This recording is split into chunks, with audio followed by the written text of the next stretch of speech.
இன்றைய வேதவாக்கு மத்தேயு 16 அதிகாரம் 19 வசனம்.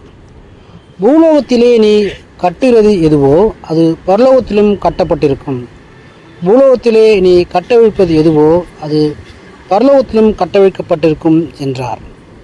அக்காலத்திலே அப்போஸ்தலனாகிய பேதுருவுக்கு சொல்லப்பட்ட கட்டுவதும் கட்டவிழ்ப்பதும் ஆகியவை பொதுவாக விளக்கப்படுவதையும் அனுமதிக்கப்படுவதையும் குறித்து வழக்கச் சொல். யூத ரபிமார்களிடையே இது போன்ற சொற்றொடர்களை அவர்களுடைய நியாயப்பிரமாணங்களில் அடிக்கடி காணலாம். யூத பிரமாணர்கள், குருக்கள் அலுவலை காண்பிக்கக்கூடிய சட்டமன்ற நியாயஸ்தல அதிகார வாசகங்களை இவைகள். இந்த அதிகாரம் எல்லா அப்போஸ்தலருக்கும் பகிர்ந்தளிக்கப்பட்டது. மத்தேயு 18 அதிகாரம் 18-19 பார்க்கிறோம்.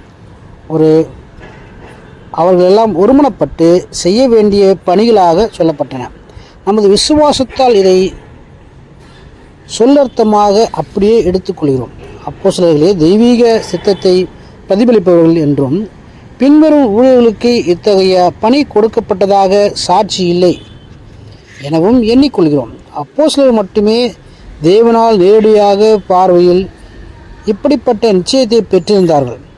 அவர்கள் தேவ கண்காணிப்புக்கு பராமரிப்பிலே எவற்றை ஏற்று அனுமதிக்கலாம், எவற்றை விலக்கி வைக்க வேண்டும் என்ற நியாய தீர்ப்பை கூறும் அதிகாரம் பெற்றிருப்பதை நாம் இங்கு பார்க்கிறோம்.